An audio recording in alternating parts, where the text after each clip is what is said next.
Kita langsung ke Bang Hensa, kalau Bang Henry Satrio melihatnya Presiden Jokowi ini lebih cocok peluangnya kira-kira gabung kemarin ada tawaran, mungkin ada isu yang belum terjawab Gerindra atau Golkar, Bang Hensa?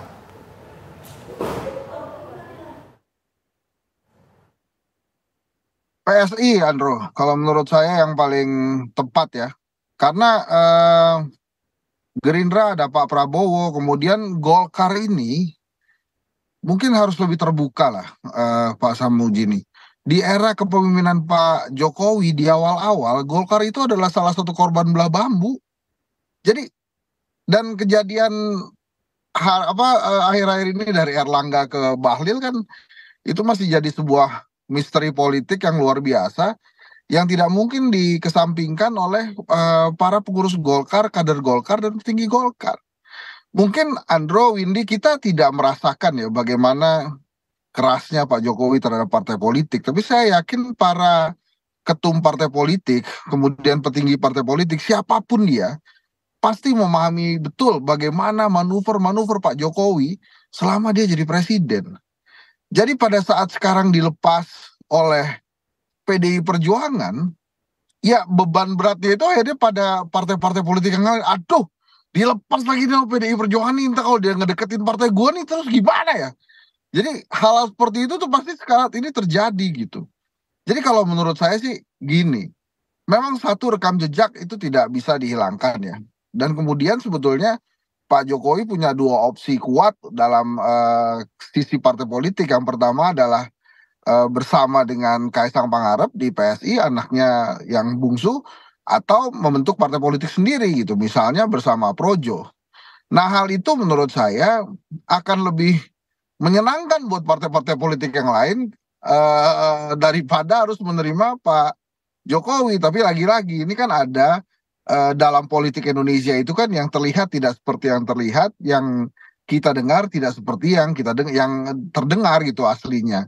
Jadi ya bisa saja mungkin sudah ada deal-deal politik di belakang ini. Bila kemudian saya dilepas dari PDI Perjuangan, siapa kemudian yang akan menampung gitu. Tapi Andro, kalau sampai hari ini sih menurut saya eh mungkin banyak partai politik, mungkin ya, mohon maaf nih, mungkin banyak partai politik yang beranggapan momen ini adalah salah satu momen yang ditunggu-tunggu. Wah, inilah dia.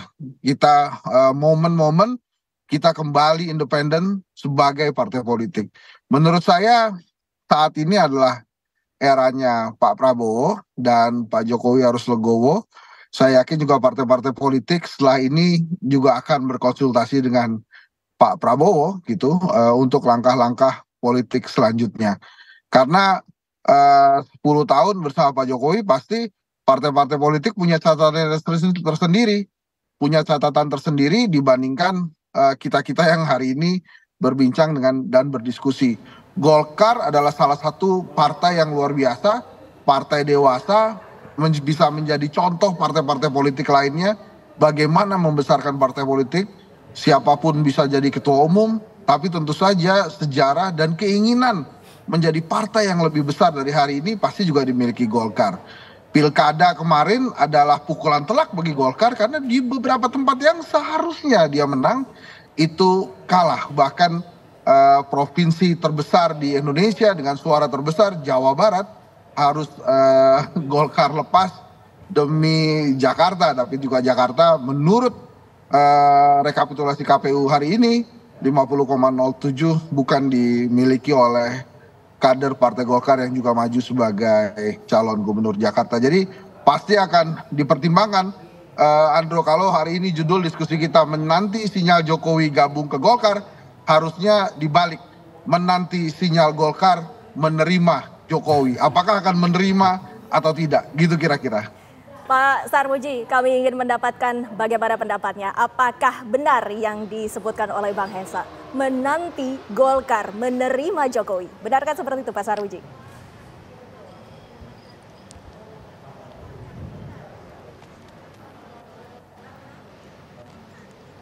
Iya, kalau halo?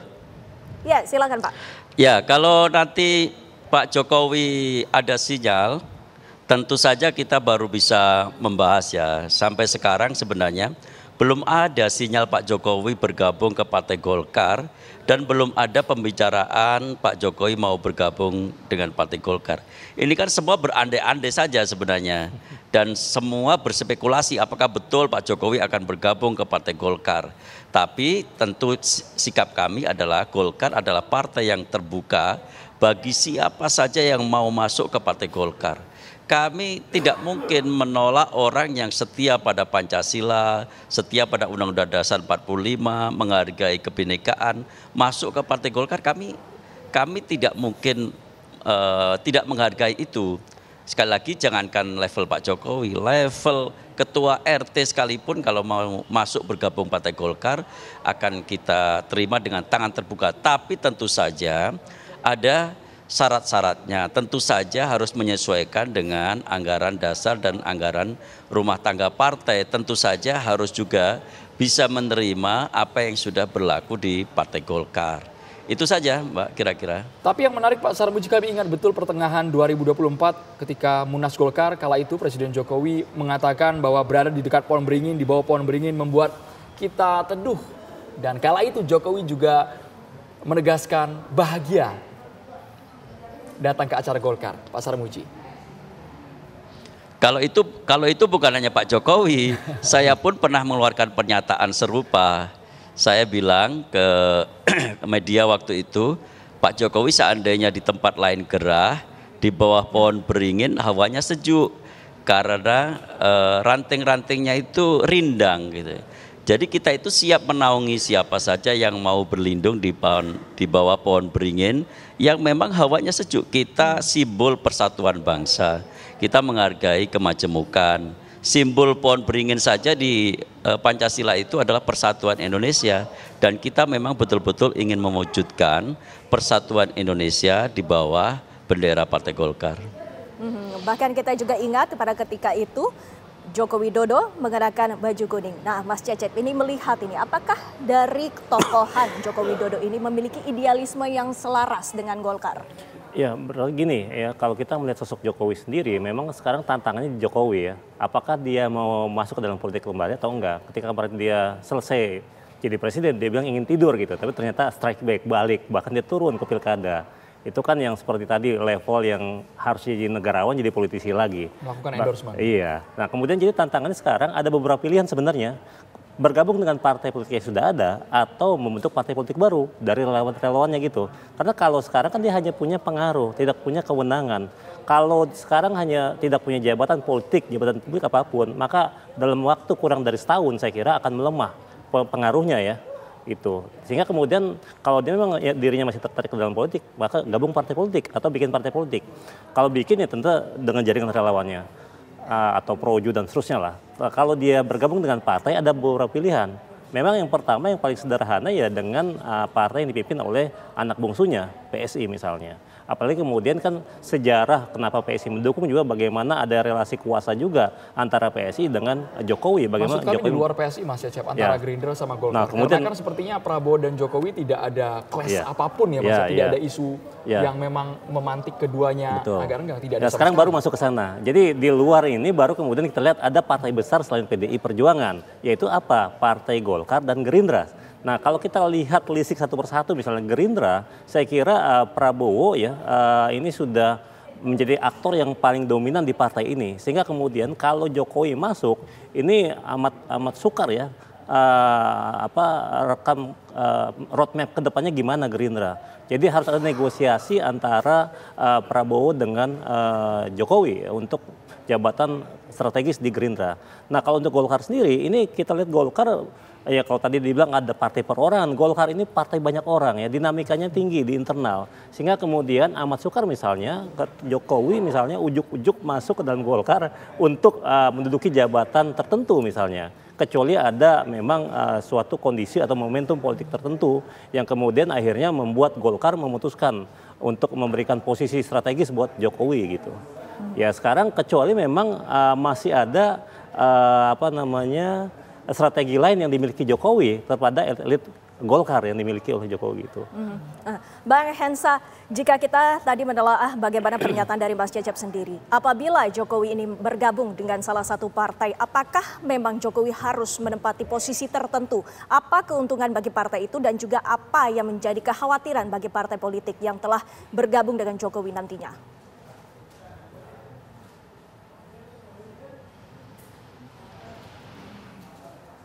Bang Hensa?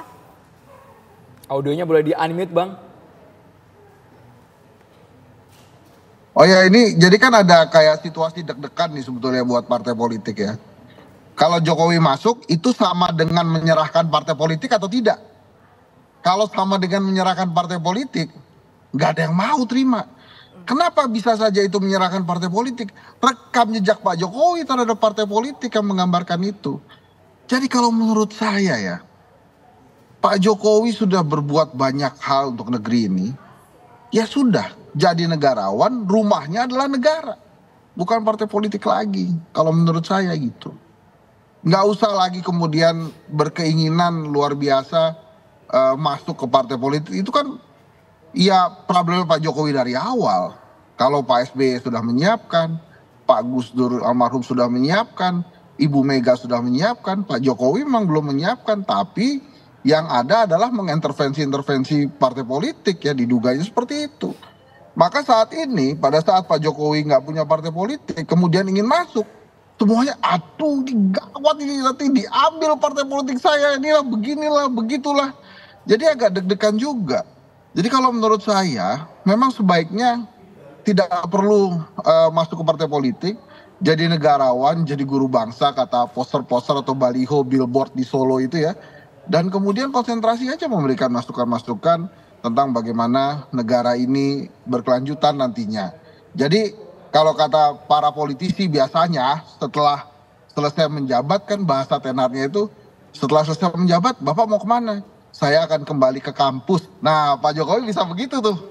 Bisa kembali ke kampus kira-kira ya, kayak saya ini kan jadi pengajar, akademisi, kita balik lagi ke kampus. Atau Pak Jokowi misalnya apa, kembali lagi menjadi pengusaha, itu boleh dan lebih baik menurut saya. Dan dia akan tetap berada di level negarawan yang memang tidak dicapai. Dan itu kan sudah ditunjukkan oleh Pak Prabowo. Rakyat biasa mana yang bisa berkali-kali makan satu meja dengan Presiden Republik Indonesia? Cuma Pak Jokowi. Pak Sarmuji aja belum. Ya, makanya Pak Jokowi ini luar biasa. Dan kalau kemudian sampai hari ini Partai Golkar mengatakan oh belum ada pembahasan, ya itu sebetulnya sebuah sinyal, Andro. Kalau kemarin kemudian Partai Gerindra mengatakan Pak Prabowo oke aja tapi belum menyiapkan tempat, itu juga salah satu sinyal. Coba tanya ke Mas Kaisang, pasti ada tempatnya. Bang Henry Satrio gitu kira-kira, sudah menyebut Andro. bahwa Tapi level saya Jokowi lebih mendorong dia jadi negarawan ya? aja lah sudah. Bang Hensa, level Rumahnya negarawan negara, harusnya Pak kecuali Sarmuji memang jemput bola. mau kembali Pak ke kampus. Kenapa gitu. tidak tertarik untuk jemput bola Pak? Menawarkan duluan.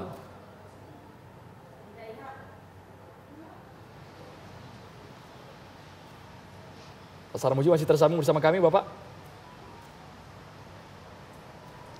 Masih. Ditanggapi Pak, pengaruhnya besar, levelnya Halo. negarawan. Iya, jadi gini, jemput bola, Pak? kami memang partai politik itu keanggotaannya itu stelsel aktif ya. Jadi orang yang akan datang untuk masuk ke partai politik, jadi bukan stelsel pasif. Karena itu kita itu pasti selain kita melakukan upaya untuk pendekatan, rekrutmen, iya, tetapi pada dasarnya adalah stelselnya stelsel aktif. Jadi setelah kami dekati, ya orang memang mendaftar, orang datang untuk masuk sebagai anggota. Jadi menjemput bola itu maknanya ya kami melakukan komunikasi politik. Dan kalau terhadap Pak Jokowi rasanya memang tidak ada hambatan komunikasi. Ya mulai dari dulu Golkar itu adalah partai yang mengamankan kebijakan pemerintah, bahkan kebijakan presiden di parlemen. Jadi hambatan komunikasinya nyaris tidak ada. Setelah itu ya memang terserah Pak Jokowi mau masuk partai politik atau enggak, Pak Jokowi masuk partai politik mana, yaitu murni sepenuhnya di tangan Pak Jokowi kehendak politik itu. Kita dalam posisi yang menunggu saja. Dan ini kan banyak sekali spekulasi. Gitu kira-kira. Tapi tadi Pak yang menarik dari Bang Hensa sebenarnya Kalaupun Pak Jokowi masuk ke suatu partai politik, pasti tidak dalam pengertian mengambil alih. Tadi Bang Cecep kan sudah mengatakan itu, Pak Jokowi sekarang itu punya pengaruh tapi nggak punya kewenangan. Orang yang tidak punya kewenangan pasti tidak bisa mengambil alih. Itulah kira-kira. Ya, orang yang tidak punya kewenangan tidak bisa mengambil alih. Bagaimana pendapat Anda, Mas Cecep? Iya, maksud saya kan kewenangan di jabatan publik, jabatan politik. Tentu saja sekarang belum, karena Jokowi sudah tidak menduduki jabatan publik, tentu tidak punya kewenangan ya untuk melakukan apa-apa gitu. Sedangkan saya kira dengan dia kemarin turun di pilkada, masih ada hasrat politik yang belum terselesaikan. Jadi masih ada unfinished business dari Jokowi. Sehingga kemudian artikulasinya gimana ya, tentu dengan kendaraan politik, bisa jadi seperti itu. Agar apa, bisa menentukan, kita nggak tahu ya, interest atau kepentingan apa yang masih belum selesai dari Jokowi. Sehingga kemudian dia tidak mau meninggalkan baju politisi, menggantinya dengan jas negarawan gitu yang disampaikan oleh Bang Hensa tadi. Nah, ya ini Jokowi yang tahu nih kepentingannya gimana nih.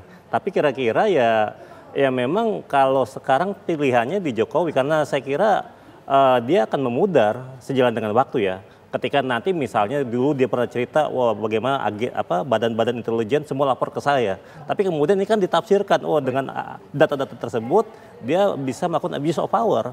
Tapi sekarang kan sudah ke Presiden Prabowo, presiden setelah Jokowi, dan itu lama-lama kan memudar. The missing of the power ya dari seorang Jokowi. Kita tunggu bersama sinyal ke depan seperti apa dari Presiden ke-7 Republik Indonesia Joko Widodo. Terima kasih banyak Mas Cecep, Bang Hensa dan juga Pak Sarmuji sudah bergabung.